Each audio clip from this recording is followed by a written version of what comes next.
हर माता पिता का सपना होता है कि उनका बच्चा दुनिया की बेहतरीन यूनिवर्सिटी में पढ़े, लेकिन इस सपने के बीच अक्सर आ जाती है पैसों की दीवार।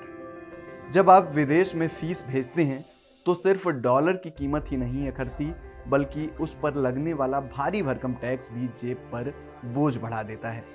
लेकिन बजट 2026 में वित्त मंत्री निर्मला सीतारमण ने उन लाखों परिवारों को एक बड़ी राहत दी है जो अपने बच्चों को पढ़ाई के लिए बाहर भेजना चाहते हैं या फिर इलाज के लिए विदेश जाने की मजबूरी में है। वित्त मंत्री ने ऐलान किया है कि एजुकेशन और हेल्थ के लिए विदेश भेजे जाने वाले पैसे पर लगने वाला TCS यानी टैक्स कलेक्टेड ऑन सोर्स अब 5% से घटाकर 2% कर दिया गया है। ये राहत उन लोगों के लिए है जो साल भर में 10 लाख रुपए से ज़्यादा की रकम विदेश भेजते हैं।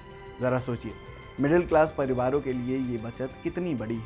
अगर आप अपने बच्चों की पढ़ाई के लिए 20 लाख रुपए विदेश भेज रहे थे तो पहले आपको उस पर 1 लाख रुपए का टैक्स देना पड़ता था, लेकिन अब नए नियम के मुताबिक आपको सिर्फ 40,000 रुपये ही टैक्स देने होंगे।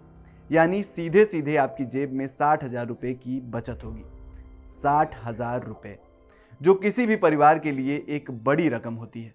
लेकिन यहाँ एक ज़रूरी बात ध्यान रखनी होगी, और वो है आपका पैन कार्ड। अगर आपके पास पैन कार्ड नहीं है या आपने उसे लिंक नहीं किया है तो ये टैक्स की रकम कम होने के बजाय दोगुनी भी हो सकती है। इसलिए वित्त मंत्री का ये तोहफा पाने के लिए कागजी कार्रवाई दुरुस्त रखनी बहुत ज़रूरी है। सिर्फ पढ़ाई और इलाज ही नहीं, अगर आप विदेश में घूमने के शौकीन हैं और ट्रैवल पैकेज बुक करना चाहते हैं तो आपके लिए भी अच्छी खबर है। सरकार ने विदेश यात्रा पर लगने वाले TCS की दरों में भी कटौती का प्रस्ताव दिया है। इससे हॉलिडे पैकेज बुक करना अब थोड़ा और पॉकेट फ्रेंडली हो जाएगा। वो जो अक्सर इंटरनेशनल ट्रिप्स की प्लान करते हैं, उन लोगों के लिए अब बुकिंग के वक्त टैक्स के नाम पर बड़ी रकम नहीं फंसानी होगी। इसके साथ ही सरकार ने एक बड़े वर्ग का ध्यान रखा है। वो हैं हमारे देश के छोटे व्यापारी, आउटसोर्सिंग एजेंसियां और फ्रीलांसिंग करने वाले युवा। डिजिटल दौर में आज लाखों लोग विदेशों के लिए फ्रीलांस काम कर रहे हैं।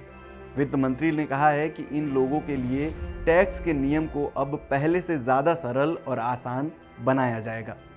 ये कदम डिजिटल इंडिया और ईज ऑफ डूइंग बिजनेस की दिशा में एक बड़ी राहत मानी जा रही है। बजट सिर्फ खर्चों की बात नहीं करता, वो देश की आर्थिक सेहत का आईना भी होता है।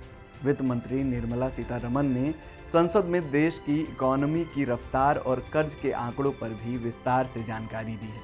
उन्होंने बताया कि देश का ऋण से GDP यानी डेट टू GDP रेशियो अब धीरे धीरे कम हो रहा है। अनुमान है कि साल 2026-27 में ये रेशियो 55.6% रहेगा, जो पिछले साल 56.1% था। साधारण शब्दों में कहें तो सरकार अपनी कमाई के मुकाबले कर्ज के बोझ को कम करने में कामयाब हो रही है। वहीं राजकोषीय घाटा यानी फिस्कल डेफिसिट भी 4.4% से घटकर 4.3% रहने का अनुमान है। ये आंकड़े बताते हैं कि भारत की आर्थिक नींव मजबूत हो रही है।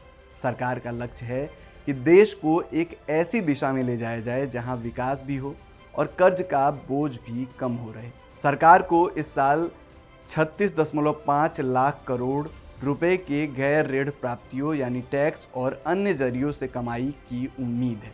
कुल मिलाकर देखें तो ये बजट बचत और भविष्य पर केंद्रित नजर आता है, चाहे वो शिक्षा के लिए विदेश जाने वाले छात्र हों या अपनी मेहनत से इकोनॉमी को रफ्तार देने वाले फ्रीलांसर्स। सरकार ने हर किसी को थोड़ी राहत देने की कोशिश की है। सवाल बस ये है कि क्या ग्लोबल मार्केट में उतार चढ़ाव के बीच ये राहत ज़मीनी स्तर पर उतनी ही प्रभावी दिखेगी जितना कि कागज़ों में दिख रही है।